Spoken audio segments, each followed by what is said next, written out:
오신 모든 분들께 하나님께서 주신 은혜와 평강이 가득하기를 주의 이름으로 축원합니다.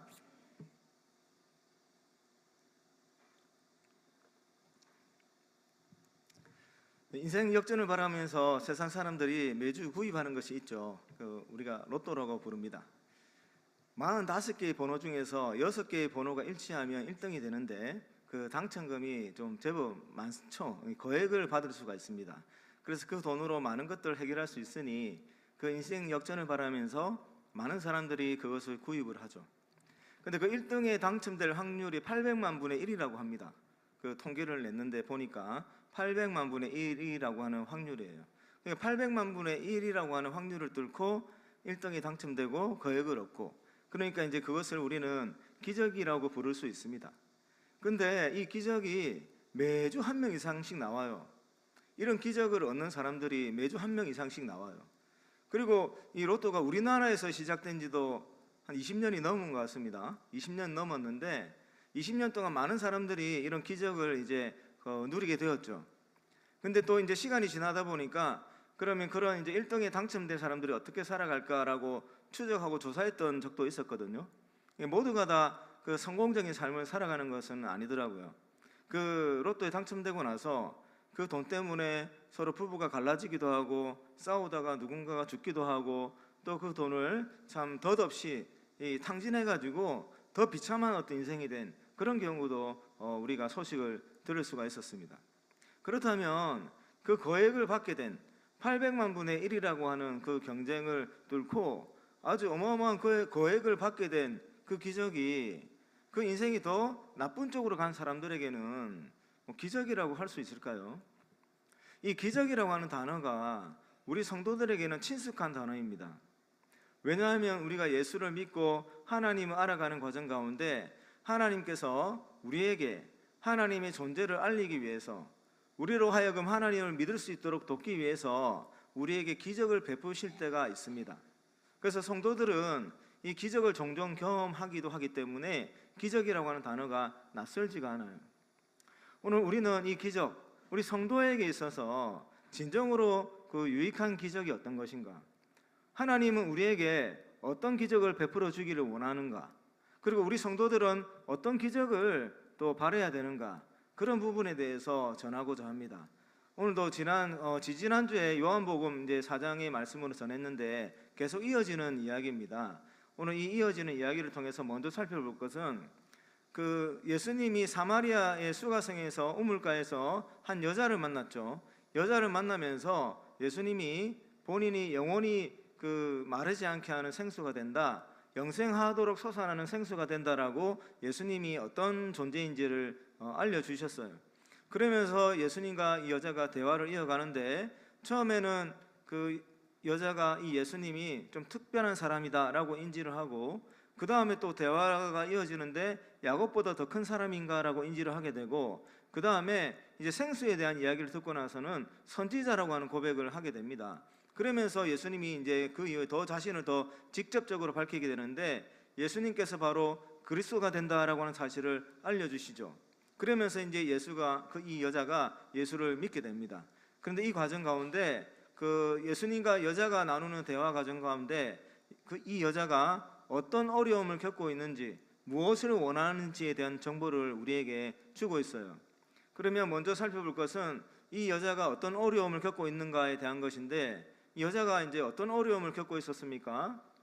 이 여인이 겪고 있는 어려움은 세상과의 단절이었어요. 왜 세상과 단절을 했냐면 동네에 나가서 사람들을 만날 때마다 사람들로부터 공격을 받았거든요. 어떤 그 자신이 살아온 어떤 그 행적에 대한 그 원인은 분명하지 않지만 어쨌든 지금 이 여자가 그 가지고 있는 인생 내력 때문에 세상은 그 여자를 공격을 했습니다. 그 여자가 나타날 때마다 비난을 했고 조롱을 했고 멸시를 했고, 그 여자가 세상에서 제대로 살아갈 수 없을 정도로 힘들게 만들었어요. 그래서 이 여자는 택한 것이, 이 여자가 선택했던 것은 자기를 보호하기 위해서, 그 아픔과 상처로부터 자신을 보호하기 위해서 더 이상 그 사람들과 만나지 않는 것을 선택을 했습니다. 그 사마리아 수가성이라고 하는 그 지역에서 다른 모든 사람들과 격리되어서 스스로를 그 세상과 단절을 해서 홀로 살아가기로 결심을 한 것이죠. 여자가 그 결심을 했다는 것을 우리가 어떻게 알 수 있냐면 바로 우물에 가는 그 시간을 통해서 우리는 알 수 있습니다. 그리고 예수님 자신을 영원히 목마르지 않게 하는 생수가 되겠다라고 그렇게 말씀을 했을 때 이 여자가 어떻게 반응했습니까? 그런 생수가 있으면 내게 좀 주십시오라고 했잖아요. 그 생수를 내가 얻게 되면 내가 이 우물가에 오지 않아도 됩니다라고 하는 그 속내를 비쳤단 말이에요. 그러니까 이 여자는 그 물을 길어야 되는, 물을 얻는 것만 아니었으면 절대로 밖으로 나오지 않을 심산이었습니다. 그 세상과 그렇게 단절을 택했던 것이죠. 그런데 왜 이런 단절을 택했냐면 이 여자가 자기가 이제 남편이 5번이나 바뀌고 하는 어떤 지나간 삶의 모습 때문에 계속 사람들로부터 공격을 받게 되니까 이제 이것을 원했던 거예요.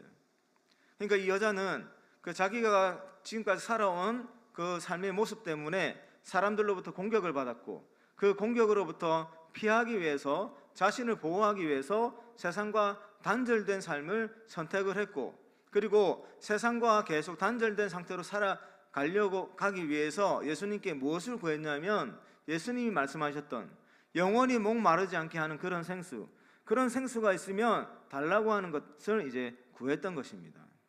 이게 이 여자가 지금 이 순간에 겪고 있는 어려움이었고 예수님께 구했던 도움의 내용이었어요. 자, 그러면 이 예수님은 이 여자가 이런 어려움을 겪고 있고 영원히 목마르지 않게 하는 생수, 이것은 예수님이 말했던 의미와 여자가 이해했던 것은 다르죠.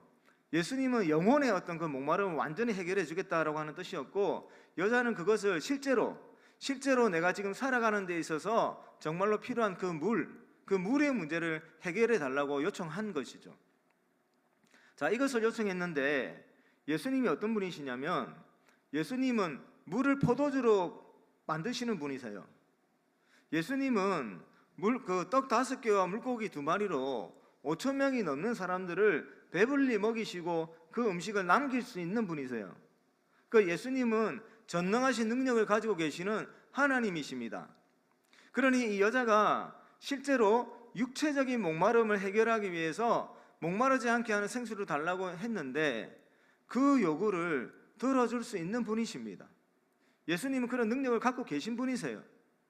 그런데 예수님은 여자가 말했던 그런 생수를 주지는 않으십니다. 그 여인의 그 부탁을 들어주지는 않으세요. 만약에 예수님이 실제로 이 여자가 육체적으로 목말라 하는 그 목마름을 해결하기 위해서 영원히 마르지 않게 하는 생수를 달라고 했을 때 예수님의 능력으로 그것을 줄 수 있으니까 만약에 그것을 방법이 어찌됐든 간에 그 여자에게 그 도움을 들어줬다고 생각을 해봅시다. 그러면 이 여자에게는 어떤 유익함이 있을까요? 그 물을 깃기 위해서 그 뜨거운 땡볕에 그 우물가까지 안 가도 되지 않습니까? 그 고생을 안 해도 되잖아요. 우물에 물을 떨어가면서 느끼는 그 자괴감을 더 이상 안 받아도 되죠.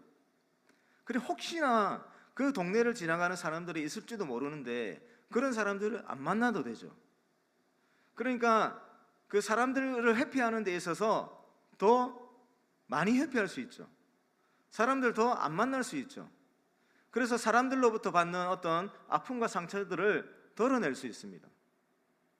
그렇지만 이것이 그 여자를 완전히 회복시켜 주지는 못해요. 예수님이 실제로 그 여인에게 집안에서 물이 샘솟게 하든 어디서 그냥 마르지 않게 물이 계속 흘러서 그 집으로 가게 하든 그런 방편으로 그 여인이 요구했던 것을 들어줬다면 여자는 세상 그 사마리아에 있는 사람들과 더 단절을 할 수 있어요. 그래서 사람들로부터 받는 비난을 안 들어도 되고 그 아픔을 안 겪어도 됩니다. 그렇지만 더 세상과 더 단절된 삶을 살아가게 될 거예요. 상처와 아픔과 고통을 피할 수 있지만 그 내면의 아픔은 회복되지 못하는 거죠. 그 영혼 안에서 새로운 생명력이 샘솟아 나지는 않는 거죠. 그 영혼의 목마름은 해결되지 않는 거죠. 예수님은 그래서 그 여인이 원했던 그런 종류의 생수는 공급해 주지 않습니다. 왜냐하면 영원히 마르지 않는 샘수가 땅에서 터졌다고 했을 때 그것이 사람들의 눈에 볼 때는 기적입니다, 여러분. 그건 기적이에요. 그렇지만 그런 기적이 이 여인의 생명을 살리는 데는 도움이 되지 않습니다. 오히려 더 깊숙한 곳으로 들어가게 할 뿐입니다. 상처와 아픔은 겪지 않겠지만 더 깊숙한 곳을 홀로 단절되어서 그 영혼의 상처는 치료하지 못한 채로 계속해서 아파하면서 고통하면서 그렇게 살아가게 될 거예요. 그래서 예수님은 그런 기적을 허락해 주지 않으시는 거죠. 그러면 예수님이 이 여자에게 베풀어 주신 그 진짜 기적은 무엇일까요? 이 여인이 예수님께로부터 받은 진짜 기적은 무엇일까요? 그 기적이 오늘 우리가 읽었던 본문 28절부터 30절에 나와 있어요. 첫 번째 기적은 28절에 나와 있습니다. 28절에서 예수가 메시아됨을 듣고 나서 그것이 믿어졌어요. 그리고 나서 여자가 어떤 그 반응을 보였냐면 물동이를 버려두고 동네로 들어가서 사람들에게 말을 합니다. 이게 진짜 기적입니다. 여러분, 이걸 왜 우리가 진짜 기적이라고 표현하냐면 이 여자가 첫 번째로 예수님께 받은 기적이 뭐냐면 그것부터 정리를 하자면 예수를 믿어서 그 영혼이 완전히 살아난 거예요. 근데 그 살아난 증거가 28절이에요. 여러분, 그 28절이 되기 전에 예수가 누구인지를 믿기 전에 이 여자가 죽은 영혼을 갖고 있었죠. 죽은 영혼을 갖고 있었던 여자가 보여줬던 그 죽음의 어떤 증거가 뭐였냐면 사람들로부터 회피했던 거예요. 세상에서 단절을 선택했던 거예요. 사람들을 만나는 것이 죽기보다 더 싫었던 거예요. 그래서 땡볕에 아무도 나와 있지 않는 그 시간에 물을 뜨러 간 거예요. 이게 그 여자의 내면이 죽어있다는 증거예요. 그런 죽어있던 여자가 예수를 만나서 그 영혼이 살아났습니다. 그 영혼이 살아난 여자가 지금 어떤 행동을 하고 있습니까? 죽기보다도 싫어했던 그 사람들이 있는 곳으로 스스로 선택을 해가지고 동네로 들어가가지고 사람들을 만나서 그 사람들에게 자기가 먼저 말을 걸고 있습니다. 예수를 증거하는 것이지만 말을 거는 것이죠. 이전에는 그 사람들을 만나기가 싫어가지고 회피하기에 급급했는데 이제 그 예수를 만나서 영혼이 살아나고 나니까 지금까지 하지 못했던 그 벽을 뛰어넘어 버린 거예요. 그 상처 때문에 다가가지 못했던 사람에게 다가서고 있는 거예요. 이게 기적입니다. 여인에게 일어난 기적 중에 기적인 것이죠. 여러분, 그래서 우리가 예수님께 받는 기적 중에 가장 중요한 기적은 그 예수를 믿게 되는 기적이고 그 믿음을 통해서 우리에게 일어나는 우리의 영혼이 살아나는 우리의 속사람이 살아나는 그런 기적이 진짜 기적인 것이죠. 그리고 두 번째 기적은 무엇이냐면 이제 그 여자가 예수를 믿게 돼서 영혼이 살아났죠. 그리고 나서 일어나는 그 다음 기적은 뭐냐면 예수 그리스도를 전해서 다른 죽어있는 사람을 살려내는 일을 하는 것, 그게 두 번째 기적입니다. 여러분, 이 여자가 예수를 만나기 전에 살아오면서 평생 이 여자가 가는 곳에 어떤 흔적들이 남았을까요? 이 여자가 살아가는 그 삶의 그런 어떤 그 지경에 어떤 흔적들이 남았을까요? 아마도 여자는 그 새로운 남편을 만나면 그 목마름이 해결될 수 있을지도 모르겠다라고 하는 기대를 가지고 결혼을 계속 했을 겁니다. 첫 번째 남편에게 버림을 받고 다시 두 번째 남편을 만나서 결혼하고 두 번째 또 버림을 받고 그 다음 또 결혼을 하고.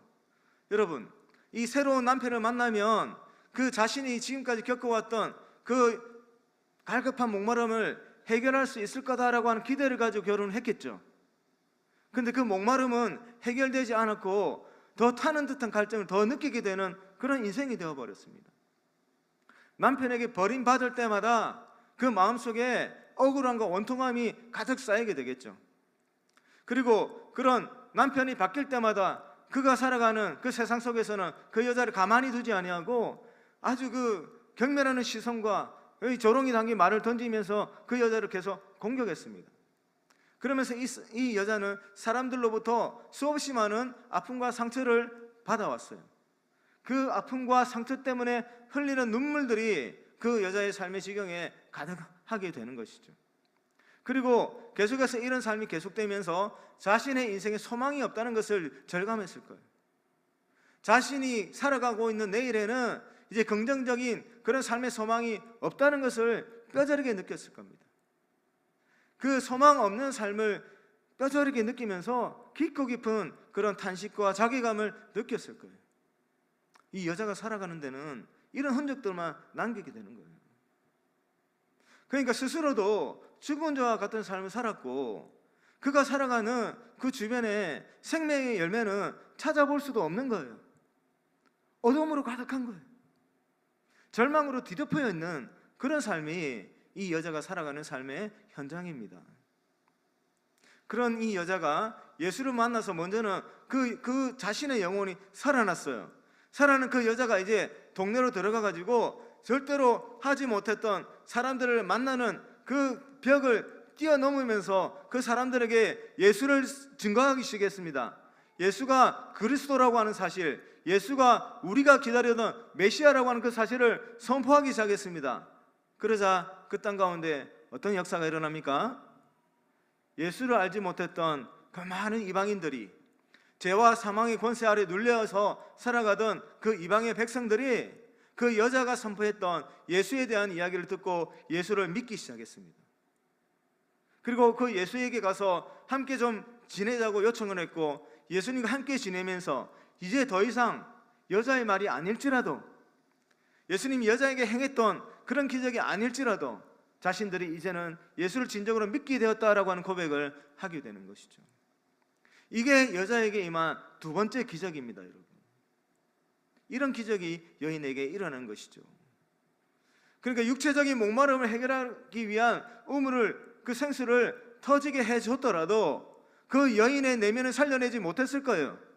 그 여인의 상처는 조금 덜 받으면서 살아갈 수 있죠. 아픔은 조금 더 줄이면서 살아갈 수는 있겠지만, 여전히 세상과 단절해서 살아가는 자신의 삶을 돌아보면서 그 내면 안에서 올라오는 상처가 치유되지 않고 그 안에서 올라오는 목마름은 해결되지 않은 채 계속 살았을 겁니다. 여전히 어둠 가운데서 살았을 거예요. 그런데 이 예수 그리스도께서는 이 여자를 만나서 그런 기적은 베풀어 주지 않으셨지만 그 여자의 영혼을, 그 속사람을 거듭나게 하시면서 예수를 믿게 하셔가지고 그 여자의 영혼 자체를, 그 생명 자체를 살려주신 거예요. 이게 첫 번째 기적입니다. 그리고 두 번째로는 아무런 선한 열매도 맺지 못하는 그 불쌍하고 답답한 인생 가운데 생명을 낳게 되는, 선하고 선한 열매를 맺게 되는 그런 존귀한 인생으로 거듭나게 해주신 것이죠. 이게 두 번째 기적입니다. 세상에 이 기적, 이런 기적보다 더 존귀하고 값진 기적이 어디 있겠습니까? 사랑하는 성도 여러분, 우리가 경험해야 되고 우리가 구해야 되는 기적은 바로 이런 기적입니다. 여러분, 그러면 우리는 어떤 기적을 하나님께 바라야 됩니까? 첫 번째 기적은 우리가 예수를 확실히 믿어서 우리 영혼의 생명력이 넘쳐나게 해달라는 그런 기적을 체험하게 해달라는 기도를 해야 되는 것이죠. 그런 능력을 우리는 누리면서 살아야 되는 것이죠. 사랑하는 우리 성령교회 모든 성도님들, 우리 청년들, 우리들의 삶 가운데 예수를 향한 확고한 믿음을 기반으로 해서 우리 영혼이 완전히 살아나서 생명력이 넘치는 삶을 살아갈 수 있는 그런 기적을 누리시기를 주의 이름으로 축원합니다. 여러분, 우리는 어떤 기적을 구하냐면 홍해가 갈라지는 기적을 구합니다. 반석에서 물이 터져나오는 그런 기적을 우리는 구합니다. 영원히 목마르지 않는 생수가 우리들의 삶의 현장에 터져나오게 해달라고 그런 기도를 우리는 하고 있습니다. 내가 더 이상 진짜 땀 흘리지 않아도 내가 이 세상을 살아가는 그 끝날까지 영원히 우리가 필요한 모든 것들이 차고 넘치게 우리에게 오게 하는 그런 기적을 우리는 구한단 말이에요. 그런데 하나님께서 우리에게 그런 기적을 허락하지 않는다는 것은 무엇이죠? 그런 기적이 우리에게 임했을 때 우리의 영혼을 살리는 데 도움이 되지 않는다는 거예요. 우리가 지금 살아가면서 겪고 있는 아픔과 상처와 어떤 문제 때문에 앞으로 나가지 못하는 어떤 삶의 모습들이 있을 텐데, 그런 마르지 않는 생수가 우리 안에 터져 나오고 홍해가 갈라진다 하더라도 우리가 그 문제를 뛰어넘을 수 없는, 그러니까 별로 유익하지 않다는 뜻입니다. 그러니까 하나님께서 그것을 우리에게 허락하지 않는 거예요. 그래서 우리가 구해야 되는 것은 뭐냐면, 하나님, 우리가 예수를 믿는 그 믿음이 더 확고해져서 그 우리 안에 부활의 능력이 나타날 수 있도록 도와달라고 하는 그런 기도를 해야 되는 것이죠.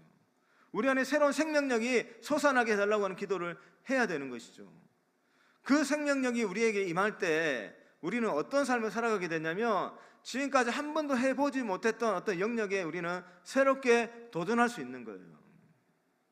한 번도 뛰어넘어보지 못했던 어떤 한 사람과의 관계 속에서 풀지 못했던 문제를 우리 안에서 새로운 생명력이 넘쳐나게 되면 그 관계를 풀 수 있는 능력이 우리에게 나타나는 거예요.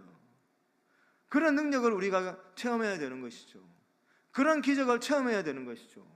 돈으로 풀지 못하는 어떤 그 환경이 풀지 못하는 우리 안에 새로운 생명이 주어져서 그 생명을 가지고 풀지 못했던 관계를 뛰어넘고 풀지 못했던 어떤 그 영역으로 우리가 도전해 나가고 풀지 못했던 내 자아 안에 있는 그 문제들을 풀어나가는, 그것이 진짜 기적입니다. 우리 청년들에게 이런 기적이 일어날 수 있기를 주의 이름으로 축원합니다. 여러분, 우리를 붙잡고 있는 것들이 많아요.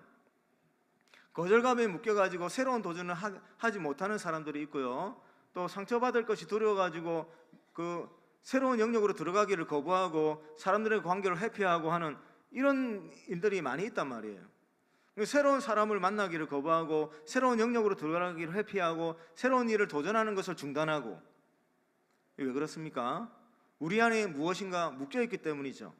이런 것들은 여러분, 하나님이 다른 한 영역에서 기적을 베풀어 준다 할지라도 그 문제만 일시적으로 해결이 되는 것이지, 그 삶의 모든 영역에서 동일하게 그 문제가 반복됩니다, 여러분. 그런데 하나님께서 여러분들에게 새로운 생명, 여러분들의 그 영혼을 살려주시는 기적이 임하면, 이제 환경이 어떻든 간에, 여러분들 주변 상황이 어떻든 간에, 여러분들 힘들게 했던 사람들이 변하지 않는다 할지라도 여러분들은 그 모든 환경과 관계를 뛰어넘어서 새로운 삶의 모습들을 살아날 수 있는 거예요. 여러분들에게 이런 진짜 기적이 임하기를 주의 이름으로 축원합니다. 그리고 두 번째로 우리가 누려야 되는 기적은 뭐냐면, 우리가 새로운 생명을 계속해서 낳으면서 살아가야 돼요. 새로운 생명. 우리가 예수를 믿고 우리 안에서 새로운 생명이 이제 살아났으면 이제 우리가 또 다른 사람을 살릴 수 있는 능력이 우리에게 주어진 거예요. 예수 그리스도의 복음은 우리 한 사람만을 살리는 것이 아니라 모든 인류를 살릴 수 있는 그런 능력이 있는 하나님의 복음입니다. 우리가 지금까지는 우리 안에 있는 어두운 생각 때문에, 어떤 아픔 때문에, 우리들 부족한 지혜 때문에 선한 열매를 맺지 못하면서 살아왔다 할지라도 우리를 살리신 그 예수 그리스도를 우리가 증거할 수 있다면, 그 우리가 전하는 그 복음을 통해서 하나님께서 일하십니다. 하나님께서 생명을 살리는 역사들을 해 나가십니다. 여러분, 우리가 화초를 키우고 어떤 그 식물을 재배하고 할 때 그 식물이 자라면서 우리가 기쁨을 누리거든요. 왜 그러냐면 그 식물에서 자라나는 어떤 현상을 통해서 우리가 은혜를 받기 때문에 그렇습니다. 생명이 일어나는 곳에서 우리는 은혜를 받아요.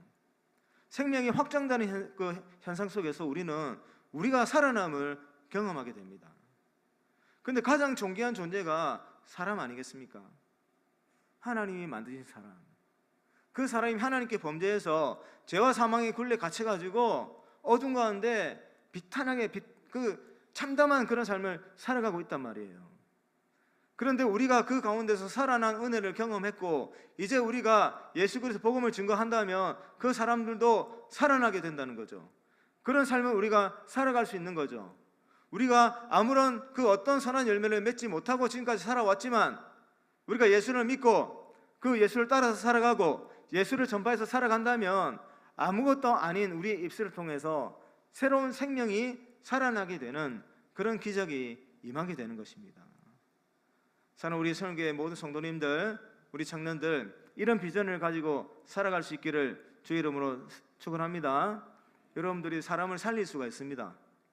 여러분들이 이 도시를 살릴 수가 있습니다. 여러분들이 이 나라를 살릴 수가 있어요. 어둠 가운데 빠져있는 그 도시에게 빛을 비춰줄 수가 있단 말이에요. 그 방법은 간단합니다. 우리가 예수를 믿고 그 예수를 따라서 살아가면 됩니다. 그 예수를 전하면서 살아가면 됩니다. 여러분들에게 은혜를 베풀어 주셨던 하나님의 이야기를 하면서 살아가면 됩니다. 여러분들을 품어주시고 받아주시고 여러분들을 일으켜 주신 그 예수 그리스도 이야기를 주변에 하면서 살아가시면 됩니다. 그러면 하나님께서 베풀어 주시는 그 두 가지 기적, 그 진짜 기적을 체험하면서 살아가게 되는 것이죠. 우리 성경 모든 성도님들께 이런 기적을 누릴 수 있기를 주의 이름으로 축원합니다.